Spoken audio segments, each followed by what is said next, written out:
मिथिलांचल के लोक संस्कृति का वर्णन करने वाले लोक मन के मर्मज्ञ कलाकार, हिंदी के आंचलिक कथाकार के रूप में प्रसिद्ध, ख्याति प्राप्त राष्ट्रीय अंतरराष्ट्रीय साहित्यकार फणीश्वर नाथ रेणु जी के जयंती पर कोटि कोटि नमन।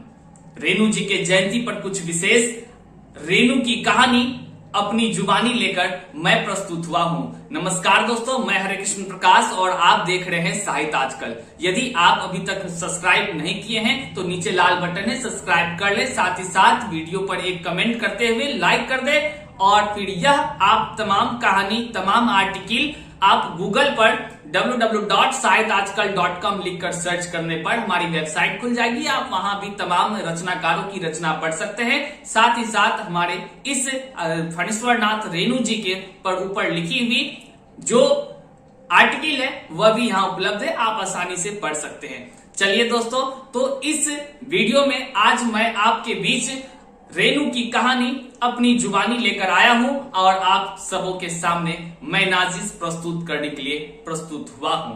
तो दोस्तों, शुरू करते हैं एक ऐसे महान साहित्यकार की बातें जिनका नाम लेते ही पूरे विश्व में पूर्णिया की इस माटी का खुशबू हर और फैल जाती है।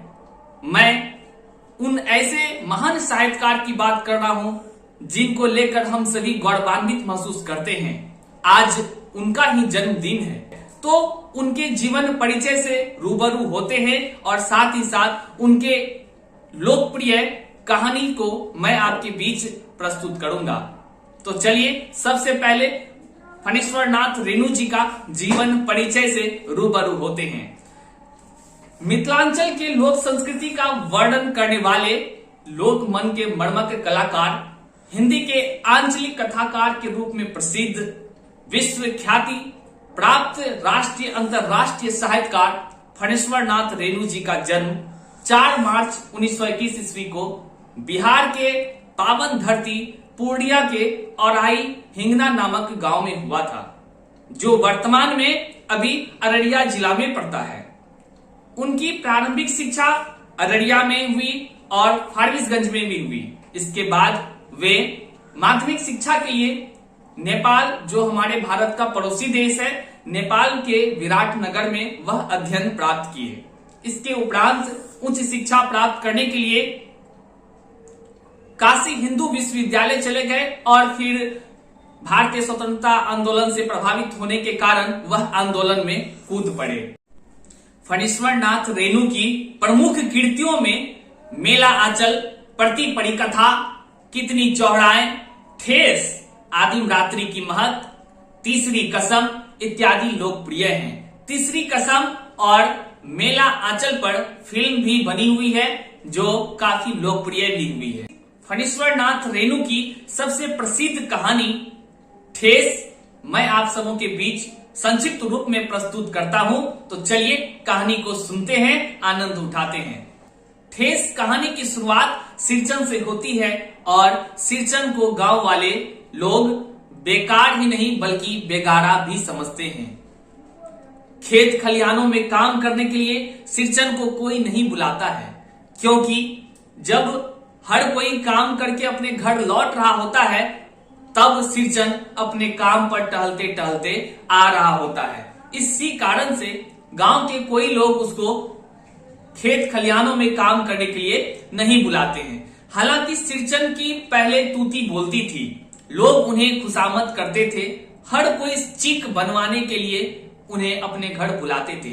चीक आपको पता ही होगा, जो बांसों के कमाचियों से बनता है। शादी विवाह में इसकी जरूरत होती है।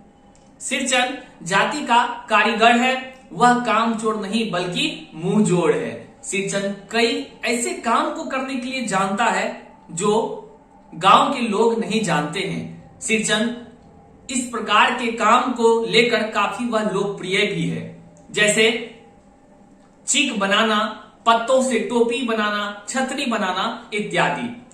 एक बार की बात है जब सिरचन मानू की शादी में काम करने के लिए मानू के घर गया तो वह काम में इतना व्यस्त हो गया कि खाना भूल गया। चीक बनाने के क्रम में, शीतल पाटी, चीक ये सब बनाने के क्रम में वह खाना भूल गया। और जब खाने की बारी आई तो वह देखता है कि सूप में चूड़ा और गुड़ रखा हुआ है।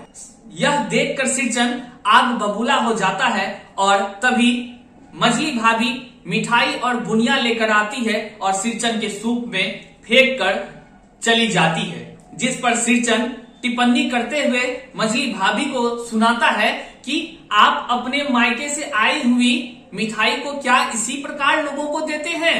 यह सुनकर उसकी भाभी कमरे में बैठकर रोने लगती है। कुछ देर काम करने के बाद सिरचन चाची से गमकौआ जर्दा मांगता है। चूंकि वह पान खा रहा था तो वह चाची से गमकौआ जर्दा मांगता है। चाची यह सुनकर आग बबूला हो गई और अपना सारा गुस्सा सिरचन पर उतारते हुए कही कि तुम्हारी जीभ में आग लगे। फिर सिरचन को काफी यह सुनकर दुख हुआ और सिरचन उसी समय अपना सारा काम बंद करके वहां से चला गया। कुछ समय के बाद जब मानू अपने ससुराल जा रही होती है तो स्टेशन पे दौड़ते हुए सिरचन आता है और अपने कंधे पर उस समय वह शीतल पाटी, चीक व आसनी जो कूस का बना होता है वह कंधे पर रखा हुआ होता है। यह देखकर वह मानू को कहता है, दीदी गेट खोलो। जब मानू गेट खोलती है तो फिर सिरचन कहता है, दीदी यह मेरे तरफ से आप रख लो, क्योंकि काम तो वह किया नहीं था और हर कोई परेशान था। तो वह मानू को दीदी कहते हुए कहता है कि यह मेरे तरफ से आप रख लो दीदी, और यह कहकर वह ट्रेन पर से उतरकर वहां से चला जाता है। मानू यह देखकर फूट फूट कर रोने लगती है। इस प्रकार फणीश्वरनाथ रेणु ने अपने तमाम कहानियों में कोसी की वास्तविकता को अपने मनोरम कलाकृति से चित्रण करते हुए पाठकों में लोकप्रियता प्राप्त की है। आशा है कि आपको यह कहानी बिल्कुल पसंद आई होगी। दोस्तों, आप तमाम आर्टिकल और तमाम रचनाकारों की रचना को गूगल पर www.sahityaajkal.com लिख करके इस प्रकार से आप पढ़ सकते हैं और आसानी से अपनी भी रचना प्रकाशित करवा सकते हैं। यदि अभी तक आप हमारे टेलीग्राम चैनल को नहीं ज्वाइन किए हैं तो नीचे डिस्क्रिप्शन बॉक्स में टेलीग्राम चैनल का भी लिंक दिया गया है, आप वहां जुड़ जाएं।